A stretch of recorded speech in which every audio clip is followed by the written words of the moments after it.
Good morning and welcome to the NBA Daily for December 19th, 2025. I'm Dave DuFour here with Fred Katz and Baraheni. We're going to talk about the Knicks winning the cup because it means more. Talk about the Cavs and what's wrong with them, and are the Thunder going to kill the trade deadline? What's up, everybody? Welcome back to the show. We're home from Vegas, NBA Cup excitement. Fred Katz, we didn't see you in Vegas. You didn't. No. You didn't. You don't respect the cup? Honestly, I think it's a little in vogue to defile the cup these days. Mm-hmm. Right. I'm kind of pro defiling the cup. Oh, so wrong. Around here, we respect the cup. I'm going to zag when everybody else There's been zigs. a lot of defiling the cup in the last couple days on this show, you know? Yeah, I mean, look, Josh Hart defiled the cup celebration. So why can't I defile the cup? That's definitely true. Well, all right, let's talk about the Knicks. They did just win the NBA Cup. That was a really fun game. That Did they played against There will the never be Spurs. proof. Well, do we want to start with that? How come they're not going to hang the banner? And is this going to open up the door for like the Lakers are going to take that thing down, right? So I'm going to take you just through the timeline, okay? I'm not going to tell you why they're not going to hang it. I'm just going to take you through the timeline.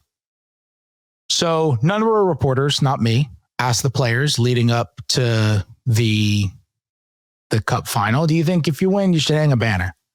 Everybody seemed to be fine with it. Mm-hmm. Mike Brown, you think you should hang a banner? Fine with it. Everybody's fine with it. Knicks received the trophy. Mike Brown receives the trophy. Jalen Brunson receives the trophy. Yep. They all celebrate. They all seem genuinely excited that they won. Yeah. James Dolan does not accept the trophy on the court. Yeah, he wasn't part of because usually it's the owner that comes and accepts the Which trophy. is silly. Yeah. It is silly. Yeah, I agree. Yeah. But it was notable that James Dolan didn't do it because James Dolan has had a very public, we'll say... Kerfuffle? No, it's not a kerfuffle. A kerfuffle is quick. Yeah. This is a beef. This is a beef. A It's grudge. Beef with the league gets office cooked pretty quickly. and with Adam Silver. Right. Mike Vorkunov wrote a great story last year kind of detailing so much of what goes on there. And then the Knicks didn't hang the banner, even though the league has made it very clear to champions of the past that you got to hang the banner in order to show that we're legitimizing this thing. The Lakers and Bucks, I remember there was a little bit of controversy about whether they people would made fun or of wouldn't. it, actually. Yeah. Right. And to be fair, though, in the rafters at MSG, how are you going to have room? Where's it going to go? Between Harry Styles and Billy Joel? I don't know, man. I don't think that the cup is quite on that level yet. That's but true. At least, I mean, at least you should it is a thing that they won. And I thought Mike Brown, after the game, he said, hey, I don't care what anybody says. If there's something where you lose and go home, if you win, it feels pretty good. And these guys looked happy. Karl Anthony Towns, I watched him walk out of the arena with the trophy in his hand. So he was very happy. Yeah. Great. Well, now may I defile the cup? Do it. Yeah. I will defile this thing. Karl Anthony Towns played well in that game.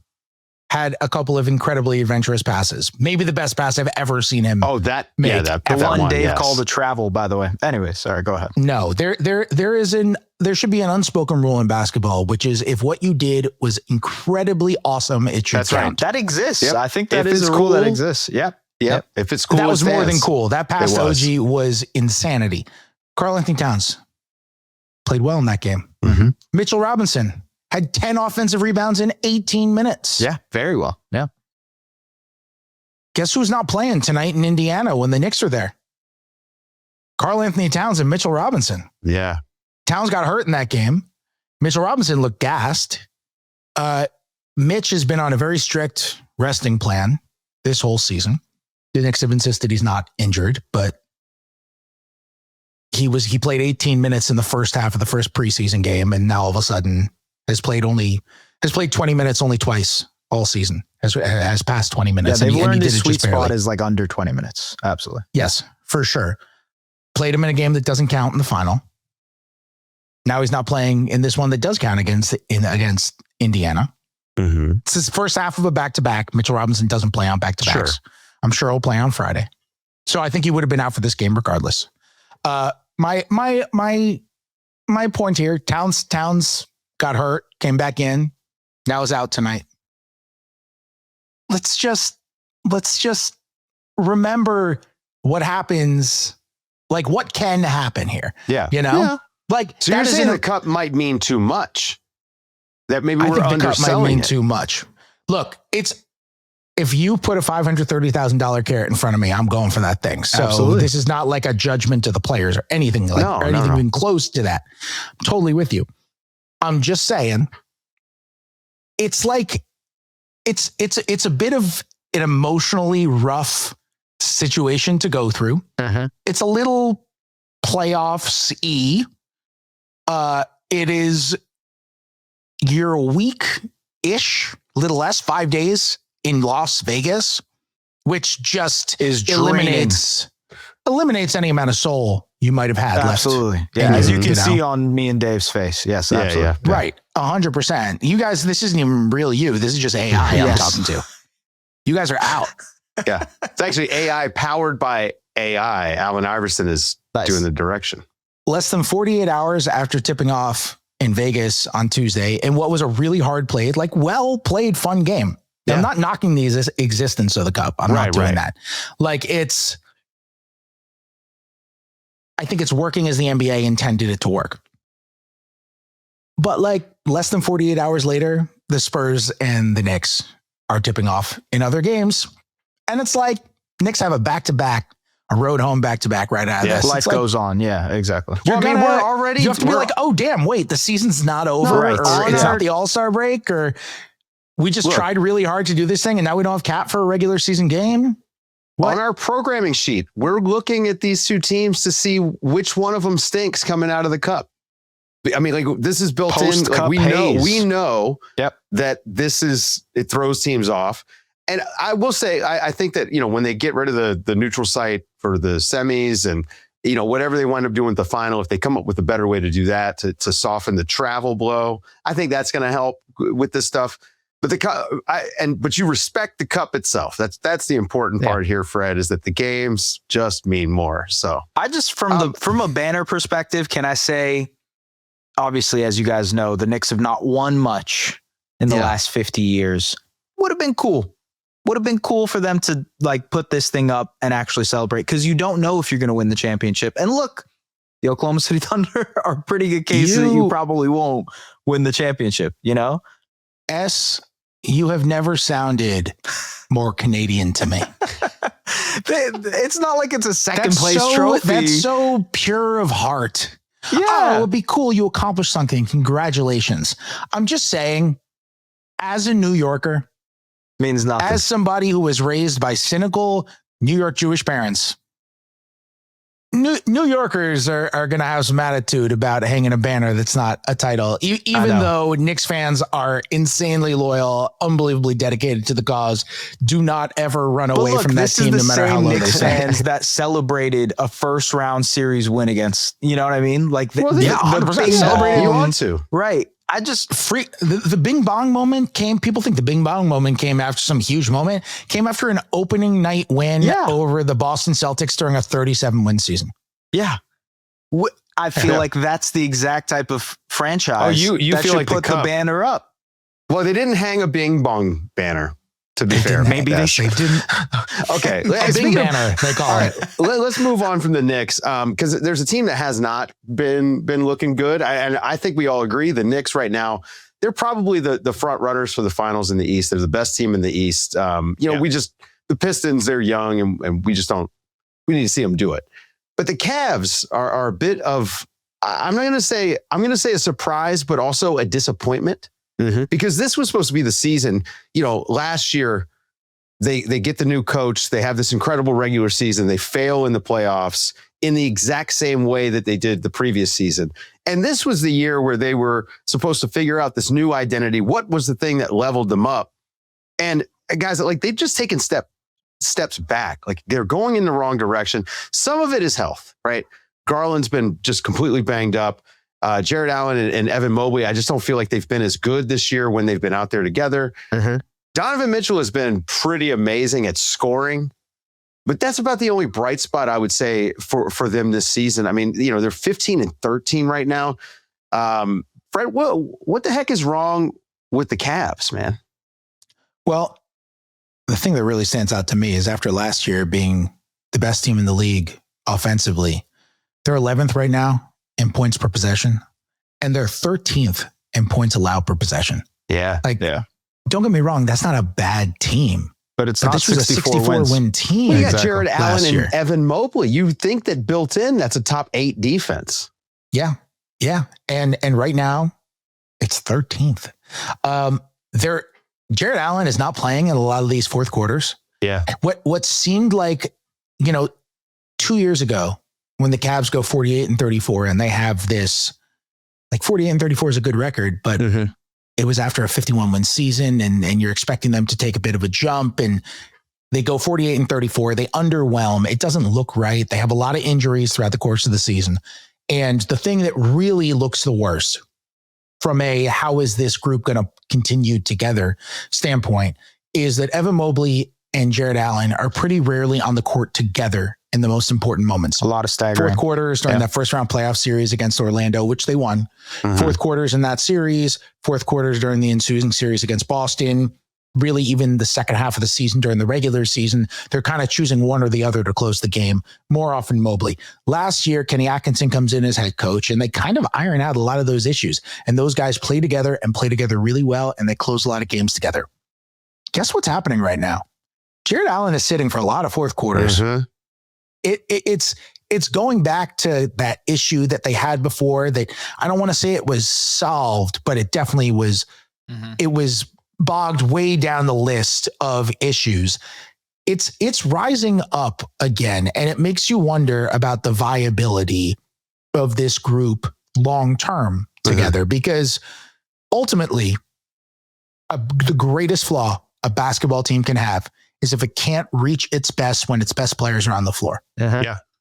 You want to be able to be at your best when your best players are out there. And right now the Cavs are struggling in that. Now, I think not having Garland is one of the, I don't think it's talked about enough. Yeah. Just all the stuff Garland's gone through. I think that is number one on the list. Yeah. By far. He's also had some weird injuries, like so many strange injuries. I remember, Fred, we've talked about how like OG had a history of just very strange injuries. Garland kind of has the same history if you look at it. Well, it's like he picks up these little, if what seems like it should be like a bang or a bruise, right? Like a toe. And he's out for 2 weeks. And part of that, it's the way he plays. He needs to be up on his feet and he's running around and all that off-ball movement. But sometimes you just need him on the court. I actually think one of the things that's a little underreported. Evan Mobley as an offensive player, he's not only stalled out from what we saw last year. He's regressed. He's not shooting the ball nearly as confidently, in my opinion. He's not really looking for his own shot in the same way that he kind of showed that growth last year. We don't really think about Evan Mobley the same so far this year. If you consider how we felt about him going into last season, this season, I felt the exact opposite. I don't feel that he's been nearly the force defensively that he has been. And this was a guy that we thought was going to be their franchise player. And I don't think he's that guy. Well, look, a huge part of their success last year, honestly, I think all of this is related to Garland. Yeah. Because people think of Donovan Mitchell as the guy on that team. And don't get me wrong, he is. But a huge part of their success last year was him taking a legitimate step back. And he got a lot of credit for kind of putting his ego to the side and saying, you know what, whatever it takes to win, I'm not going to handle as much. I'm not going to facilitate as much. I'm going to give up shots. I'm going to give up whatever it takes. And he took a lot of very deserved credit. The effect of that was Darius Garland is really going to be the one who runs the offense. Mitchell is going to have Mitchell possessions and he's going to make the right basketball play. But Darius Garland is going to be the best 3-point creator on this team. He's going to run the most pick and roll. He's going to bring the ball up the most. He's going to be the guy who's able to get into the teeth of the defense the most because he's going to create threes from there. He's the best 3-point creator they have. He's specifically really important on those corner threes. They're still taking a lot of threes. The quality of their threes right now is not what it was last year. And I think a huge part of that is because Garland isn't there to be able to facilitate corner threes and be able to kick out and then have the ball swing around the perimeter. They're just not operating in that same kind of way without Garland. And they had the number one offense in the league. And I voted for Garland for All NBA last year. And my justification was people talk about, he didn't make it, but my justification was people talk about Donovan Mitchell in this fashion. But Garland is the one, Mitchell is their best player. Yes. And he's great. But Garland last year was the one who ran the show. Absolutely. And he ran the show for the offense that was the most efficient offense in the NBA. Led in the league. fourth quarters, too. He was This is a awesome. little bit like Suggs in Orlando. You know, the most important player on their offense is Jalen Suggs in Orlando, right? But you wouldn't know it if you just look at the stat sheet because he does a little bit of everything. And the biggest thing that he does is just gets everyone else moving a little bit more. And Garland does that because what happens is they wind up, especially late in games, you know, Donovan Mitchell can get his own shot. And it's the only thing they have going. You know, Lonzo just has not given them anything. DeAndre Hunter having a down year. That was the issue against Indiana point, in the playoffs too, right? Same thing. But to your point, man, this is it points to Garland and his importance and the lack of health. I mean, I guess, look, we need to take a quick break. When we come back, I'm going to ask you how we fix this, guys.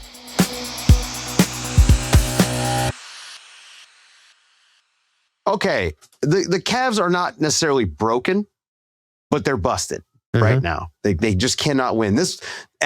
Losing to the Bulls right now is just kind of inexcusable, regardless of who's missing. And the Hornets. I was about to say, it's not just the Bulls and the Hornets. Look, the last 4 games, they have lost to the Warriors without Jimmy Butler, Steph Curry, Draymond Green, Al Horford. They beat the Wizards, the 4-20 Wizards, but that was thanks to 48 points by Donovan Mitchell. They lost to the Hornets in overtime in a game where the Cavs didn't score in overtime. And then a 16-point loss to the Chicago Bulls, who have been 2-8, have just been nosediving in the standings. This is not just like the bottom has fallen out at this point. And I think that's the concerning part. Also, their depth isn't what it was last year. Like losing Ty Jerome has hurt because Darius Garland hasn't been available. You don't have that secondary creator. And I don't think Lonzo Ball has been able to like fill that gap in any sort of meaningful way. DeAndre Hunter hasn't been the type of player that they're looking for him to be. So that like loss of depth is really hurting them. They're also a second apron team. So when you think about trades, it becomes very, very hard for them to make a move. So if we're looking at trades, I have no idea. You know, Fred, who do they even trade? I mean, you know, the first name that comes to mind, I think, is Jared Allen. You say, okay, this is the guy out of the 4. He's the most expendable. Is Jared Allen. But what does the market look like for? I think, you know, the Lakers might be interested, but what are you getting back for Jared Allen that's going to make you better than you would be with Jared Allen? I think it'll be very difficult for them to make a trade of significance in season because of everything you guys just said.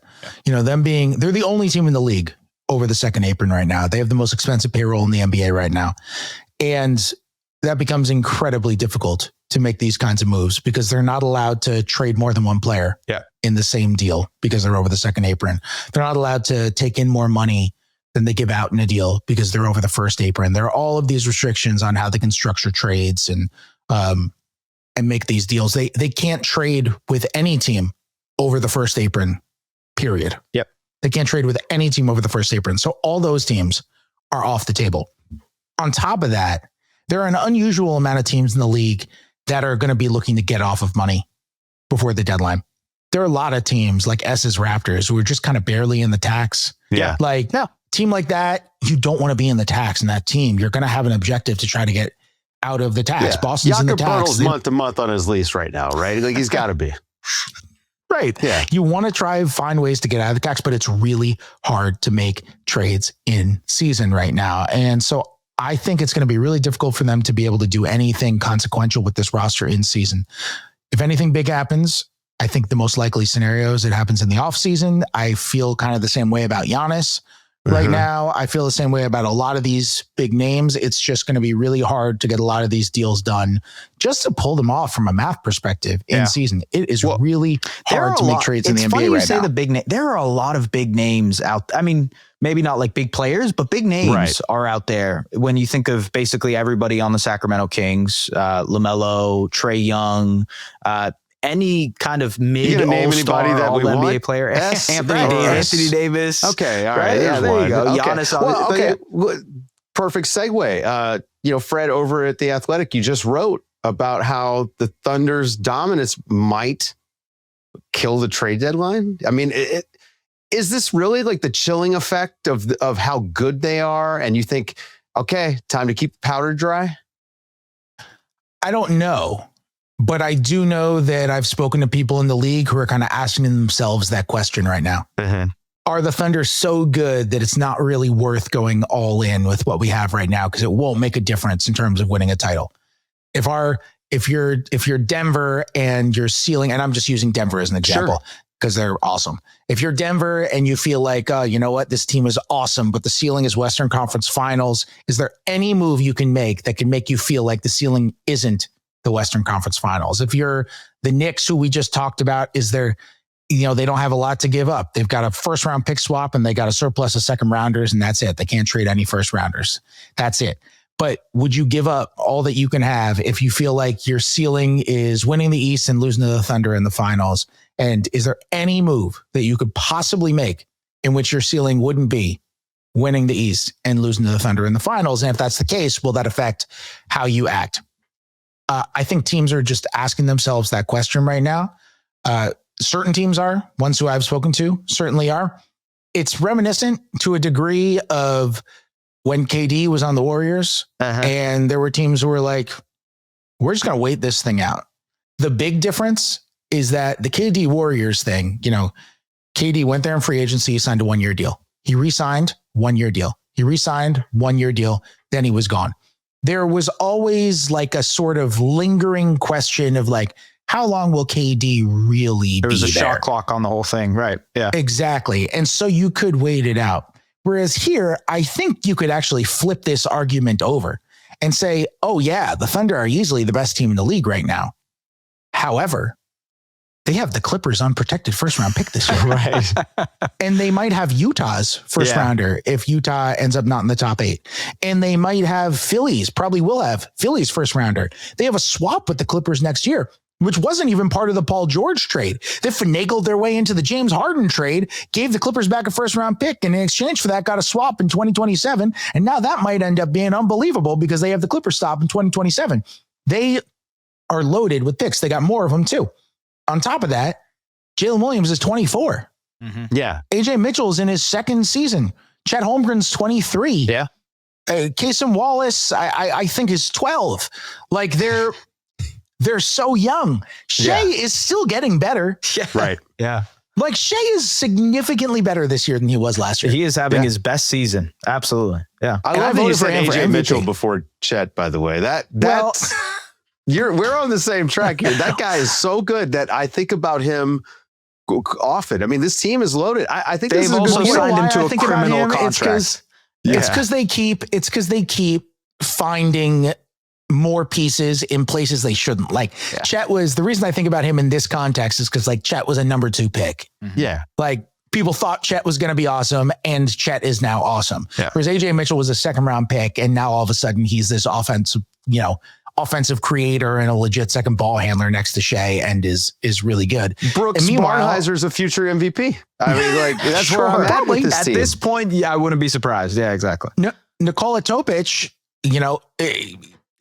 I don't have personal opinions on Nikola Topic because I'm not a good prospect guy, but the people like the Sam Vecinis of the world are like, they are very if high Topic on were healthy at the draft, and now obviously he's dealing with way more serious stuff than that. But if Topic were healthy at the draft, like he would have been a top 4, top 5, top 6 pick. Mm-hmm. Like this is a loaded roster, which could get even more loaded. So maybe it's the time to actually go in right now.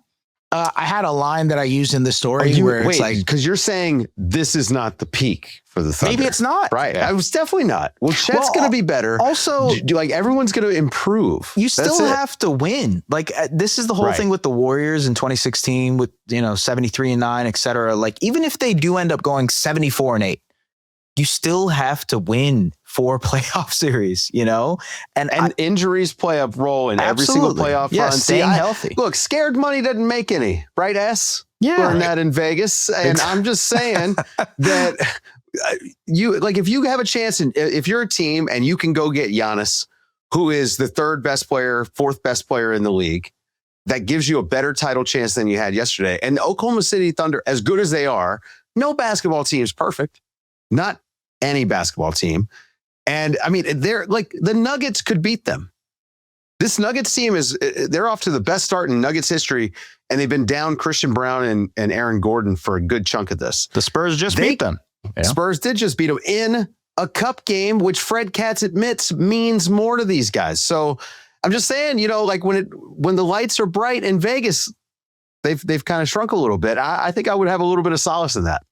Yeah, 100%. Yeah, and also like if you're waiting out an injury, like look, if you're waiting out an injury, for all you know, at any given moment, Jalen Williams could go down and they could lose 1 out of 25 games. Exactly. This is the most absurd thing is that they haven't had their injuries. And they haven't had their starting lineup. Yeah. They're amazing. J-Dub's barely played. Caruso is just like on his own timeline. Isaiah Joe was out. Yeah, Hartenstein was out. Yeah. Guys, even last year, Chet missed like 50 games because he broke his hip. This is par for the course for them. They just are a machine in the regular season, and obviously they found a way to win a championship last year. Is this the first time, Fred, that you've ever felt I could take the team over the field, or were the Warriors like that for you? The Warriors were probably like that for me. Yeah. They were probably like that for me. Okay. I mean, look, I'm all for going for it, especially because if something happens, you want to be in the position to be able to go do something. Absolutely. Yeah. Like if you progressively turn down opportunities to get better, then you're probably going to get worse. Mm-hmm. And then you're regressing. You're not maintaining. And that's kind of where I stand with it. On top of that, look, Toronto had some luck in 2019, but clearly that Warriors team wasn't unbeatable. Yeah. Right. Even though it seemed unbeatable. Even when clearly the NBA Finals was about to start, people were like, the Warriors are still going to win this series, but just stuff happened. Yeah. And then KD got hurt and Clay got hurt. Yep. And all of a sudden, the Raptors have a championship. Exactly. The Raptors have a championship. And that is an example of scared money don't make none. That's right. Preparation and opportunity. When they meet, it looks a lot like luck. So you're saying that the Raptors should trade for Anthony Davis, right? Is that what you're suggesting? Yes. No, I don't think that's where we're going with that. All right. We are going to wrap it up there. Thank you guys for hanging out. Thanks, Fred Katz. We got to do these more often. I think this is kind of fun. Thanks to Baraheni for hanging out. If you're listening to this podcast, wherever you're listening, go and leave us a 5-star review. If you're on YouTube, subscribe to the channel, give this video a like, leave us a comment. Tell us who you think should trade for Giannis and go for a title run and who might be able to beat the Thunder in the finals. That's going to do it for the show. Thank you guys for listening. Tune in next time.